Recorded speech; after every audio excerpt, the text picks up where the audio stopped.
Yesterday I gave the journal entries. So first journal is, what is the first journal?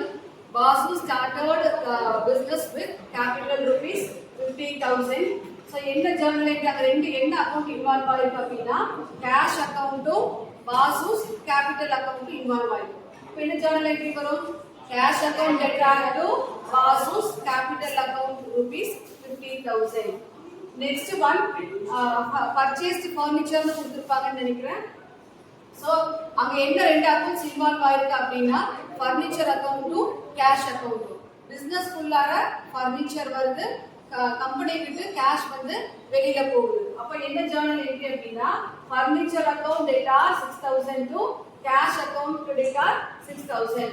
So we furniture bought for cash. Next வந்து பாத்தீங்க அப்படினா machinery வந்து நம்ம கிரெடிட்டுக்கு purchase பண்ணியிருக்கோம். யார்கிட்ட இருந்து பர்ச்சேஸ் பண்ணியிருக்கோம்? ஹரிஷ் கிட்ட இருந்து பர்ச்சேஸ் பண்ணியிருக்கோம். அப்ப அங்க ரெண்டு அக்கவுண்ட் அங்க என்ன இன்வால்வ் ஆகுது அப்படின்னா மெஷினரி அக்கவுண்ட்டும் ஹரிஷ் அக்கவுண்ட் இன்வால்வ் ஆகுது. ஓகேவா? சோ கிரெடிட் பர்ச்சேஸ்னு வரும்போது நம்ம என்ன கொடுக்கணுங்க?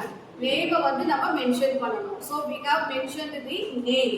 So machinery account data 10,000 to Harish account data 10,000. Machinery bought on credit அப்படிங்கற மாதிரி நம்ம எழுதிருக்கோம். அடுத்து வந்து பாத்தீங்கன்னா பர்ச்சேஸ் பண்ணிருக்கோம். goods purchased for cash, purchased for cash. என்ன ரெண்டு அக்கவுண்ட்ஸ் அங்க இன்வால்வ் ஆயிருக்கு அப்படின்னா பர்ச்சேஸ் அக்கவுண்ட்டும் கேஷ் அக்கவுண்ட்டும். சோ நம்ம பர்ச்சேஸ் பண்ண ப்ராடக்ட் கம்பெனிக்குள்ள வந்திருக்கு, கம்பெனில இருந்து எது வெளியில போயிருக்குங்க? கேஷ் வெளியில போயிருக்கு. So the journal entry is purchase account data 4,000 to cash account data 4,000. So goods bought for cash. 18th என்ன பண்ணிருக்காங்க அப்படின்னா கம்பெனில இருந்து இன்சூரன்ஸ் பிரீமியம் பே பண்ணிருக்காங்க. சோ கம்பெனில இருந்து கேஷ் வெளியில போயிருக்கு இன்சூரன்ஸ் பிரீமியமா எத்தனை ரூபீஸ் அப்படின்னா 100 ரூபீஸ். அப்போ டூ அக்கவுண்ட்ஸ் அங்க என்ன இன்வால்வ் ஆயிருக்கு அப்படின்னா இன்சூரன்ஸ் பிரீமியம் அக்கவுண்ட்டும் கேஷ் அக்கவுண்ட்டும். கேஷ் வெளியில போனதுனால அது கிரெடிட் சைடு வருது. அப்ப ஜர்னல் என்ட்ரி என்னது? Insurance premium account data to cash account data 100 rupees. So insurance premium paid. So இதுதான் நமக்கு ஜர்னல் என்ட்ரி. இந்த ஜர்னல் என்ட்ரியை நம்ம அடுத்து எதுல போஸ்ட் பண்ண போறோம் அப்படின்னா லெட்ஜர்ல போஸ்ட் பண்ண போறோம். நல்லா கவனிங்க. இப்போ லெட்ஜர்ல எதெல்லாம் நம்ம எடுக்கணும், எதை வச்சு போடணும் அப்படின்னா இதுல இருந்து பாருங்க. ஃபர்ஸ்ட் இங்க என்ன இருக்குங்க? எதுக்கு லெட்ஜர் ப்ரிப்பேர் பண்ணணும்? கேஷ்க்கு லெட்ஜர் ப்ரிப்பேர் பண்ணணும். சோ நான் எடுத்து எழுதிட்டேன் கேஷ் அப்படின்னு. அடுத்தது எதுக்கு லெட்ஜர் ப்ரிப்பேர் பண்ணணும்? Vasu's capital account. சோ அதுக்கு நான் போடணும்னு எடுத்து போட்டாச்சு. அடுத்தது என்னங்க? ஃபர்னிச்சர். சோ ஃபர்னிச்சரும் எடுத்து நான் எழுதிட்டேன், அதுக்கு நான் லெட்ஜர் ப்ரிப்பேர் பண்ணணும். கேஷ் நான் ஆல்ரெடி கொடுத்தாச்சு, ஒரு தடவை கொடுத்தா போதும், மறுபடியும் கொடுக்கணும்ன்ற அவசியம் இல்லை. அடுத்தது மெஷினரி, மெஷினரியும் எடுத்து எழுதிட்டு அதுக்கு நான் தனியா லெட்ஜர் ப்ரிப்பேர் பண்ணணும். அடுத்தது ஹரிஷ் அப்படிங்கிறவருக்கு நான் லெட்ஜர் தனியா ப்ரிப்பேர் பண்ணணும். அதுக்கப்புறம் பார்த்தீங்கன்னா பர்ச்சேஸ் நான் ஆல்ரெடி கொடுத்தாச்சு, கேஷும் கொடுத்தாச்சு. அடுத்தது என்ன? மறுபடியும் வந்து இன்சூரன்ஸ் பிரீமியம் இருக்கு. ஓகேவா? இன்சூரன்ஸ் பிரீமியம் எடுத்து எழுதிருக்கேன். சோ இப்போ இதுக்கு நான் தனித்தனியா ஒவ்வொருத்தருக்கும் நான் என்ன ப்ரிப்பேர் பண்ணணுங்க? லெட்ஜர் வந்து நான் ப்ரிப்பேர் பண்ணணும். ஓகேவா? ஃபர்ஸ்ட் நான் இப்போ எதுக்கு ப்ரிப்பேர் பண்ணணும்? கேஷ் அக்கவுண்ட்க்கு ப்ரிப்பேர் பண்ணணும். சோ கேஷ் அக்கவுண்ட் அப்படிங்கறத எடுத்து எழுதிக்கோங்க. கேஷ் அக்கவுண்ட் அப்படிங்கறத எடுத்து எழுதிக்கோங்க.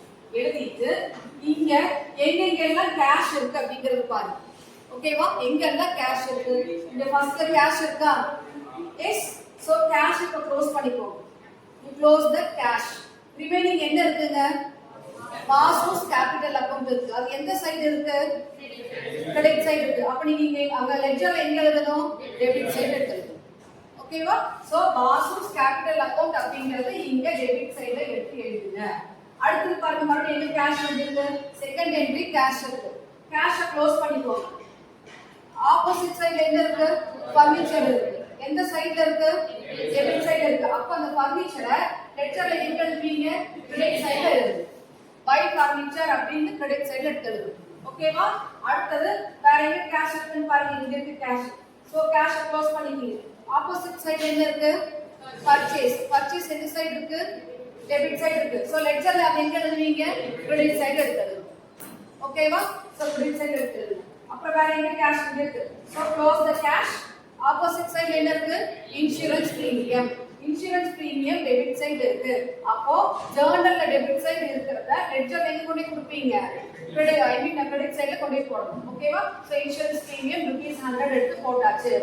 லெட்ஜரை பொறுத்த அளவுக்கு நம்ம பேலன்சிங் இருக்கு, வித்தவுட் பேலன்சிங் இருக்கு. சரிங்களா? இப்போ நம்ம என்ன வித்தவுட் பேலன்சிங் மட்டும் தான் போடுறோம். ஸ்ட்ரெயிட்டாவே என்னவோ அதை மட்டும் தான் எடுத்து போடணும். சரியா?